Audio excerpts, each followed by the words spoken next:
Good Thursday afternoon, everybody. It's Jim, it's Sean, and Sean. Last night we saw the NBA draft, and it was "Vive la France," pretty much. I mean, it was the French wave. Three of the first 10 players came from France. Yeah, it's interesting. Three of the first six, I think. It's clearly Wembyama. Hmm. Coming in here and being as good as he was last year, Hmm. has kind of shown that this French, this French wave here, Hmm. is probably worth taking a shot on. I'll also be interested to see how this French team kind of in the world basketball develops over the next, Hmm. 3 to 5 years here, because Hmm. they're going to be probably a force to deal with. But yeah, look, I mean, some of them are projects and Hmm. some of them aren't. They all have size. Saar obviously 7-footer. Hmm. I think these players are starting to um, kind of I don't want to say change the game a little bit, but these Hmm. big guys that can shoot a little bit and handle the ball. Because Kevin Durant's been around, and Right. there's always been kind of those guys, but um, the game is clearly changing Hmm. somewhat. So yeah, it's exciting to see. Some of these guys. The one kid is 18. I mean, he's not going Right. to probably make. It'll be 2 or 3 years before he even starts to make an impact. Right. But um, it's interesting. Yeah. I mean, I think I think it's kind of what we saw with Kobe, right? I mean, he played in Italy and then went to high school in Philly and then went to the pros.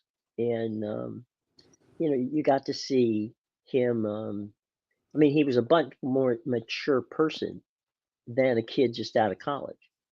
And I think that helped him. Now you got Tony Parker, who is over in France, putting this basically putting this factory of people together and creating this French connection to the NBA. And we saw that pretty much last night. The other thing that we saw, and it's not surprising to you and I, was Coach Hurley and some UConn guys going early. Yeah, I mean, he's got the first player, the first all McDonald's All American at Hmm. Connecticut, and I think it goes back a little bit to why, you know, people were like, "Why don't you take the Lakers job?" And it's just like, I don't know, man. I mean, what are the Lakers going to be?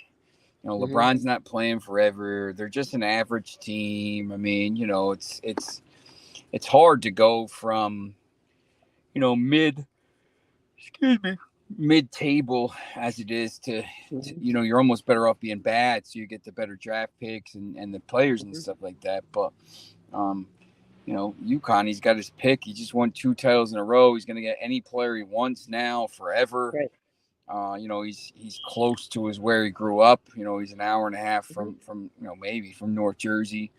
Hmm. Uh, it's he's going to be able, and he'll be getting more and more of these players coming in, and you'll start to see more UConn players getting drafted early. Well, he's got an opportunity, and I think he's smart enough to realize it, to be the next successor to Krzyzewski. Yeah, and I mean college now, it's not the same. Look at the Mhm. NIL. I mean, it's basically pro sports. Right. It is. I'm sure he's making a lot of money. I'm sure UConn's giving him a ton of money to stay. Hmm. Probably more than the public sector people in Connecticut make. Um, Hmm. so yeah, it's interesting. And the thing about the draft, it's just the league. I mean, the season doesn't start forever. Hmm. NBA more so than some of these other things. I mean, hockey just ended, but it starts a little bit earlier. Right. Um, you know, Starts around Halloween. yeah, and basketball really doesn't start until November. So Right. You got a while to go. They have that summer league and stuff, and that's becoming more and more, I guess, popular and everything. People will watch that, but yeah, it's always interesting. Well, I think the other thing too with the NBA last night that I enjoyed about, I don't like watching drafts. I mean, just it's ponderous, but they kept that thing moving last night, and picks were like flying in there, and they gave guys 5 minutes. So look, you got 5 minutes to make up your decision, and they made it work. I don't know why the NFL can't do that. Yeah, I mean, it is pretty crazy because I mean, I watched the draft, the NFL Hmm. draft, just because of the stuff that was going on. Hmm. Uh, some of the shows are doing, and I think they do. I mean, they just drag it out, forever, and I used to think of it. I'm like, why am I wasting 3 hours watching this? I can just wait to see who everybody drafted in the morning and Right. just look at it. It doesn't matter. It's the same thing. Like I used to get up at 4 a.m. for the schedule release for the Hmm. Premier League, and I'm just like, I don't understand. The schedule's going to be the same no matter if I get up at 6 or 7 or 4 in the morning. So why not just Right. sleep? So Go ahead and sleep. Yeah. yeah, but yeah, I think for some of these leagues, for the NBA, it goes, this draft and then obviously the summer league. Look, if you're a big NBA head, there's nothing going on for 4 or 5 months. So, this is what you're gonna probably watch, to get your fix of the NBA. Yeah, I wondered why they hadn't pushed the draft to like right after the 4th of July, so they got something going on in July, then they can go and have August working in the summer league, and then you go to camp sometime in September, and then you open a couple weeks after the NBA. I think I'm they sorry, were the hoping the NHL. final. I think they were hoping the finals went a little longer, so it kind of Yeah, ran up to the, yeah, run up to the. that would have helped. Yeah, yeah, yeah, yeah. That's it was funny because people were saying both those series were looking like sweeps at the same time. Yeah, I'm like, man, that yeah, would be an absolute disaster for TV. yeah. And then all of a sudden, the Mavs got a couple calls in Game 4. It went to Game 5. Hmm. The Celtics, I think, were just too much better.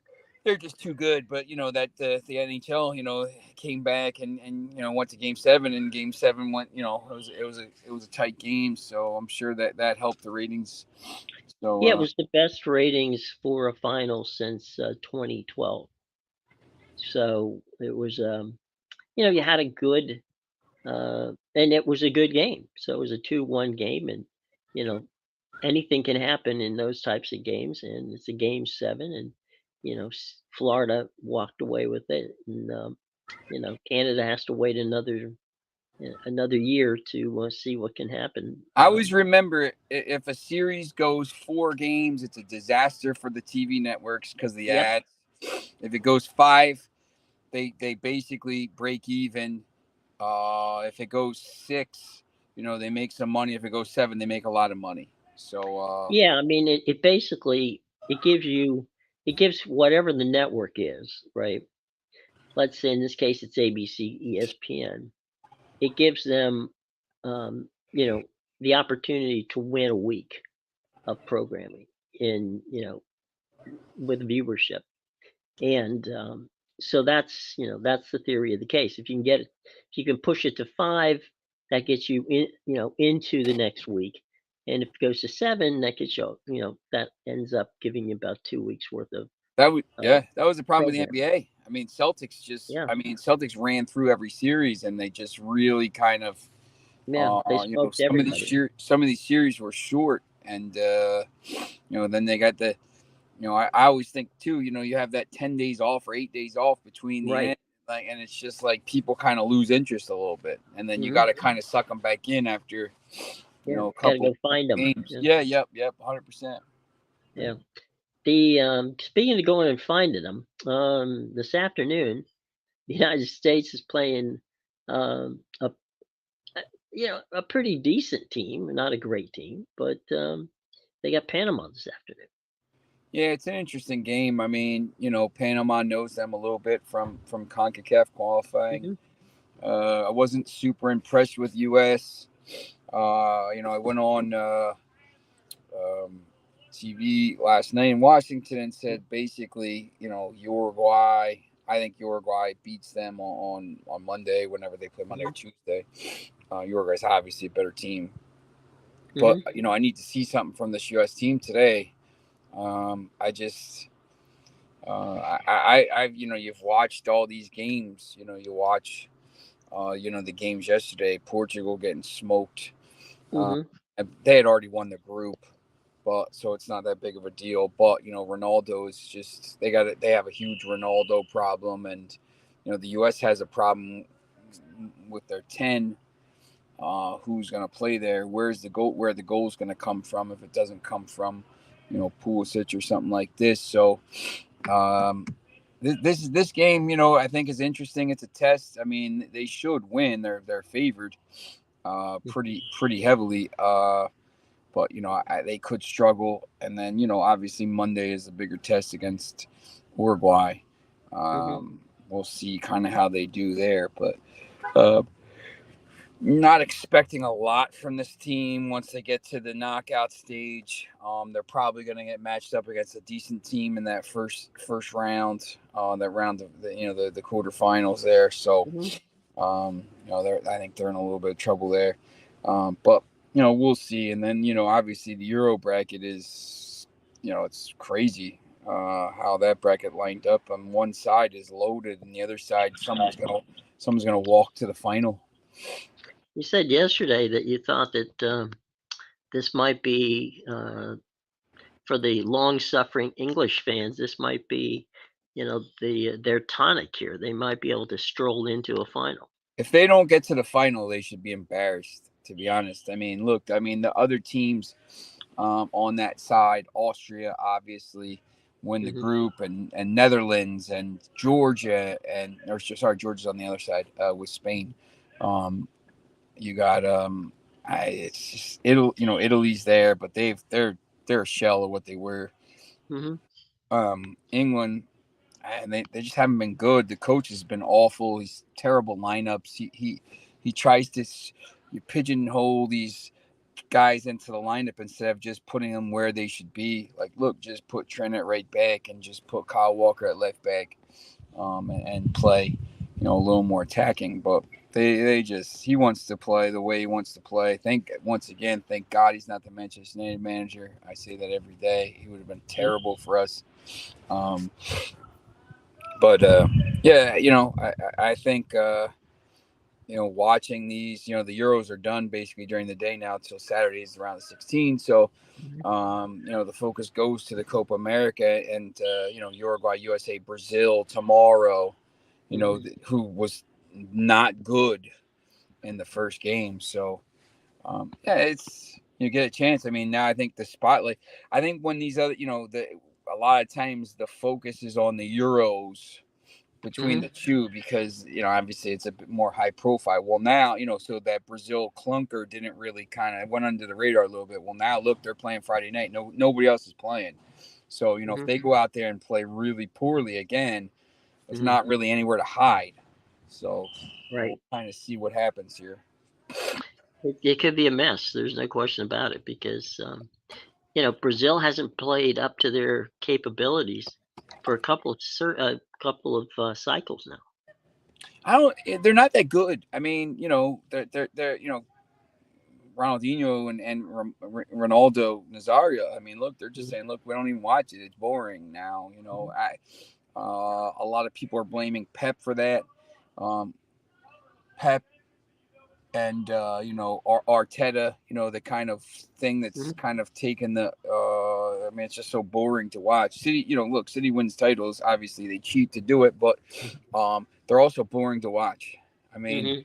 no one just wants to watch a game where people are passing, knocking the ball around. They want to see these teams go for it. I mean, look at what Georgia did yesterday against Portugal. That game was wide open. Mhm. The Austria Netherlands game wide open, like that's what people want to watch. I mean, it's not really kind of it's not uh, it's not hard to figure out, and it's just you see these teams play, and I think that the teams that are going to obviously win that, England plays that boring. They're boring. Mhm. They're boring to watch. They score 2 goals. I mean, they're not that good. I mean, France hasn't even been that good. Mhm. Uh, so it's. I think it's been the tournament so far. Both tournaments, Copa and the Euros, of these big teams underachieving. France is underachieved. Portugal's underachieved a little bit. In yesterday's game, they didn't. They didn't. They won the first game, but looked terrible. Had to do it in the 93rd Mhm. minute. England's been atrocious. Argentina's been awful. Brazil was awful in the first game, even though they got robbed a little bit Mhm. on another day. Maybe they score 4 or 5 goals, but um, it's just been tough to watch. And then you have teams like Austria who've been great to watch, and Mhm. Georgia, who's Mhm. Turkey, teams that I was excited to see. I'm excited to see these games. I would love to see the one side of the bracket be Turkey, Georgia, teams Mhm. like that going through. But or Georgia plays Spain. I keep saying Georgia playing Spain, but Turkey, Austria, maybe some of these new teams kind of going through and doing something. I would love to. I think Austria is a decent play to maybe make a final. Look, I mean they won the toughest group. They beat out Netherlands and France. So Mhm. why not? Why can't they go to the final in that side of the bracket? At 20-1. I mean, worth a play. I think. Mhm. Well, and they're playing like they have house money, right? I mean, they've got not the expectations. There's no expectations that they were going to win, so they have. Randy's a good coach. He's a very good coach. I mean, they have good players. Mhm. But he's a very good coach. But Um, they play as a team, which is fantastic. yep. All right, so let's talk now about one of your favorite subjects. We're getting ready for. It's not going to be that long before the Premier League starts back up. What's in your mind as a longtime Manchester United fan and someone who's followed them? What do they have to do to become, a contender for the title this year? This year's tough. I mean, look, they're bringing in Ruud van Nistelrooy and Mhm.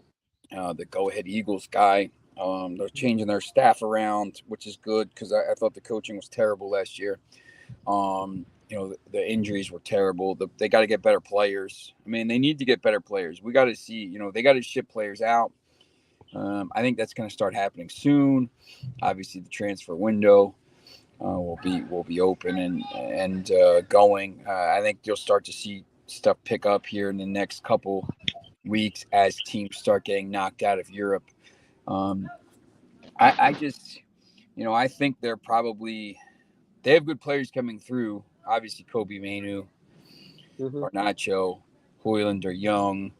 Harry and Moss is coming. There's players coming. I still think they're 2 years down, 2 years away. I would love to see them kind of jump up here and maybe do something in the Europa League. The Europa League's different this year. Obviously, no one gets Mhm. dropped down from the Champions League. So we see. Maybe they got a chance there to win another trophy. They won 2 trophies in 2 years. So, Mhm. but they have to get better. They need more. They need better center backs. They need a better left back. They need better midfielders. They need better forwards. That's not going to happen in one window and 1 year. So it's gonna take, this summer, this winter, and next Have summer. you Yeah. You know, Have you mid, circled a couple of players on your list that said, you know, you got to start somewhere in building? So, as you say, to fill in those spots, have you circled a couple of people you'd like to see on the team coming up in 2024? yeah, I mean, it looks like Jared Branthwaite could come. He's a very good midfield or good center back from Everton. I think that would be good. They need better center backs. Um, Mm-hmm. they're looking at some of the left backs. They're trying to bring in Tadibo. They're fighting with UEFA about that because he's on Nice, and that's a parent club, or Right. not parent club, but same owners. It looks like they're in for João Neves from Benfica. He costs a lot of money, so I don't know. Fofana from Monaco. They just need younger. They gotta get younger. Younger, talented players. Kind of what Chelsea was doing. Chelsea was a disaster until the end of the year last year, and I still, it's interesting because Chelsea plays Manchester City first week, and that I think that game will be very interesting to see because they do have a lot of talent, but they have a lot of. It's like they don't mesh. They started to mesh at the end of the year, I thought, but they need. It's not going to happen overnight. Manchester City still until Manchester City gets punished for their crimes. In November. Pep is going to leave. Jurgen Klopp has left. I think Liverpool's going to take a step back. I think you just got to be in prime position. You got to play well you got to start building this year so that when all these things fall apart next year, the City, Liverpool starts to fall back because they will. Because outside of Klopp in the last 20 years, it's not been great. So just be there and ready to go. I'm not sold on Tottenham.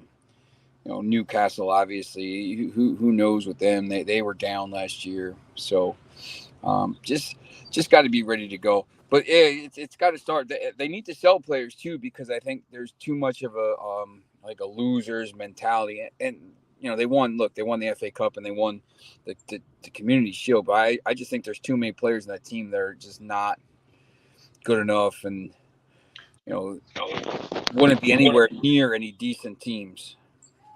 Yeah, they don't have the right head set for it, right? Yeah, you know what? These guys make too much. They're on too much money. Look, I mean, they're doing a good job here. They're clearing out. It's clear what they're doing. They got rid of Rafa Varane, who's making a lot of money. They're going to sell Casemiro, who's making a lot of money. They're going to sell. They're selling the players that are making a lot of the money. Because they want to get the salaries back under control. They want to skew younger. So, they got to get rid of some of these other guys that are making money here. And they just aren't really good enough. Third, fifth, sixth, third. It's not good enough. Trophies are good, though. I mean, look, they've been to the last two FA Cup finals. They really were in the one they lost. They just need to be excuse me. They got to be better and ready to go when these other teams start to fall apart. But I do think, once again, they have some really good players coming through. So there's a potential for a core of players that are in 2 years that are from 22, 18 to 24. 6, Right. 8, 10 players coming through every year because they have the academy guys coming in that are going to build on and build the next great team. So I think it's not far away. If you've got young talent that can build you a generation of winner. Yeah, that's right. So patience is a virtue that sometimes is not it's not exercise, but you can only do what you can do, and so we certainly will have plenty of time to see what plays out in the Premier League, which is never a dull moment there. And look, we're only 2.5 weeks out. I mean, the first Manchester Yep. United scrimmage is July 15th. It's the day after the Euros end, and then they have, I think, 5 matches in the following 3 weeks, and they have the Community Shield. So we're not far away from the start of the season. Are they playing any? Is there going to be any Manchester United friendlies here in the States this summer, or is that not going to happen? They're playing. Let me see. July 15th, they're playing in Rosenborg. Let's see. They play Rangers on the 20th. They play. There's 3 games here. They play Arsenal at SoFi on the 27th. Okay. They Yeah. play Arsenal on the 27th of July. They play Real Bet Real Betis at Snapdragon San Diego on the 31st, and then they play Liverpool at Williams Bryce Stadium in South Carolina on the South Carolina campus. They're on August 3rd, which is a Saturday, and then they got to come back because on August 10th they have the Community Shield at Wembley. So they play Manchester City. So yeah, it's they'll be ramping up. They're playing in hot weather. They're playing that they're going to be based. They're sponsor of Snapdragon now, so they're going to play out there. They're probably going to be based somewhere around San Diego for those two games. I know they like it out there. It's warm. They can train in facilities and stuff like that. Warm weather training obviously optimal for getting in shape and stuff like that. So yeah, I think look, it's exciting time. All right. Okay. Well, I'll tell you what we're going to do. Do you have anything you want to promote? Anything? Because we got your links in the show box below. So yeah, we're doing. The app is coming along. We're going to be doing a show. If I don't know if people are watching, if you're in the area in Mercer County in New Jersey, we'll do a show Saturday. We're going to be at Union Boyle, and that'll be a Thursday night, Sunday kind of thing during the season. Once the season starts, we'll get into a little more of a kind of a rhythm there. But we're just going to be watching the games over there, so stop by if you're around. But yeah, just keep watching. Keep watching. Obviously, we got college football shows and college basketball and all kinds of stuff coming up. So there you go. All right, everybody, have a lovely day, and until tomorrow, take care. Have a good day.